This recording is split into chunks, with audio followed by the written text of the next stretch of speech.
Ok, salut à tous et bienvenue dans cette nouvelle vidéo. Ici, on va passer donc à l'alimentation de nos poissons. Alors, l'alimentation, ça peut se faire de deux façons. La première technique, c'est à la demande. Hmm. À la demande, c'est que vous nourrissez vos poissons à la demande. Le principe, c'est on lance progressivement. Au fur et à mesure qu'on lance, il discute, on lance, il discute. Et tant qu'il continue à discuter, on continue à donner. Lorsqu'on se rend compte que les poissons baissent de cadence, ça veut dire discutent de moins en moins, on arrête aussi de donner l'aliment. La deuxième méthode, alors, c'est la méthode en utilisant le rationnement. Donc, avec l'aide des tables de rationnement et des températures et de la biomasse, on calcule pour évaluer donc la quantité d'aliments qu'on doit donner précisément par jour. Donc là, il y a des techniques pour le faire. On fera une autre vidéo pour vous expliquer comment rationner vos poissons. Alors, l'alliance, c'est que celui qui va nourrir à la demande n'optimise pas ses coûts parce que en fait, vous aurez un problème de suralimentation. Ils vont manger plus qu'ils ne peuvent vraiment digérer. Certes, vos poissons vont grandir très vite, mais les coûts ne seront pas optimaux. Alors, l'avantage donc de pouvoir rationner, c'est que vous donnez le juste milieu, net la quantité qu'ils ont besoin pour grandir.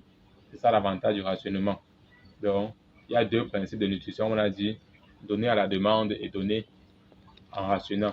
Maintenant, pour les nouveaux pisciculteurs, je conseille souvent de donner à la demande les 6 premières semaines. Dès qu'à partir de la 6e semaine que vous faites dans le calibrage, vous pouvez maintenant procéder. Parce qu'il faut comprendre que même pour appliquer la formule de rationnement, la méthode de rationnement, il faudrait déjà que les tailles soient assez homogènes.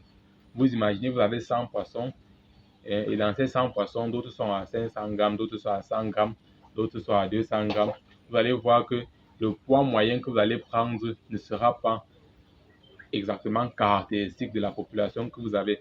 Ce qui fait que quand vous allez donc estimer la biomasse, c'est-à-dire le poids total des poissons que vous avez dans votre bac, il ne sera pas assez représentatif parce que le poids moyen déjà n'était pas juste.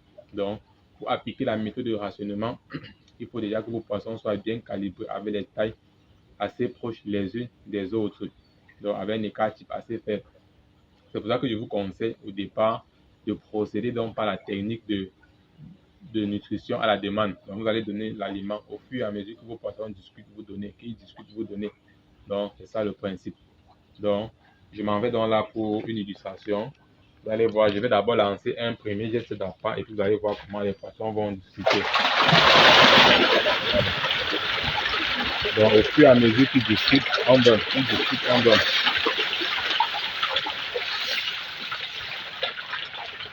Donc là, vous voyez, il y a assez d'aliments. Quand je me rends compte qu'ils ne discutent plus trop, ça veut dire qu'ils sont déjà rassasiés, tout simplement. Donc vous voyez, le principe, il est simple. Donc, on donne à la demande. Et ici, je précise, c'est un aliment flottant. Vous allez le remarquer, il reste sur l'eau.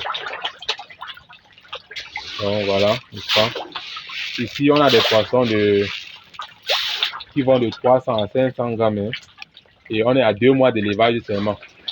2 mois d'élevage seulement pour des poissons qui vont de 200 à 500 grammes.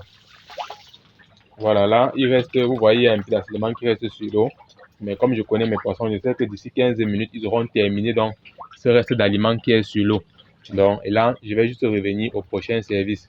Donc, là, on va donc aller à un autre bac pour expliquer davantage. Donc, retrouvons-nous devant le prochain bac.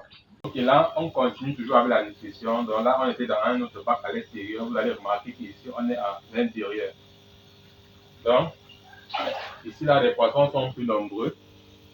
Et vous allez voir également comment ils discutent l'aliment. Donc, ceux-ci-là, en fait, pas juste c'est difficile de les rassasier. Alors, ils deviennent déjà assez voraces comme ça. L'idéal, vraiment, l'idéal, c'est de les rationner pour optimiser donc la consommation.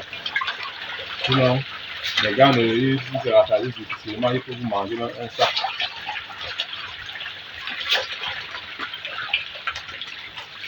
Donc, on continue dans l'autre bac.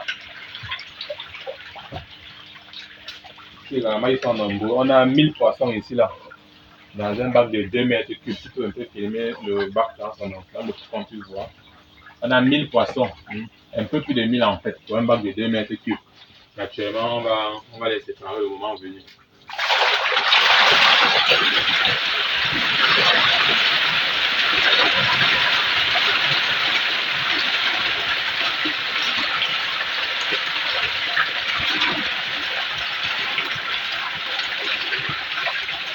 Donc là, nous sommes en pleine nutrition. Comme je disais, les gars peuvent manger même un sac. Ce n'est pas vraiment évident. Ils peuvent manger un sac. Donc, dès qu'ils atteignent déjà les 6 semaines là, moi, je conseille de procéder maintenant en rationnant. Vous voyez, l'aliment est fini et puis ils n'ont même pas l'impression d'avoir mangé. Donc, merci d'avoir écouté la vidéo. On était là pour, donc, sur la page de nutrition, la nutrition à la demande. Vous voyez, les gars en demandent encore. Donc, il faut respecter ce principe, il faut en donner toujours. Donc, on a dit dans la prochaine vidéo, on va essayer de vous montrer donc comment déterminer exactement la quantité d'aliments que vous devez donner à vos poissons. Pour cela, il faudra commencer par déterminer le nombre de poissons, le poids total des poissons qu'il y a dans ce bac, c'est ce qu'on appelle la biomasse. Donc, je n'en dirai pas plus. Rendez-vous dans la prochaine vidéo. Ciao.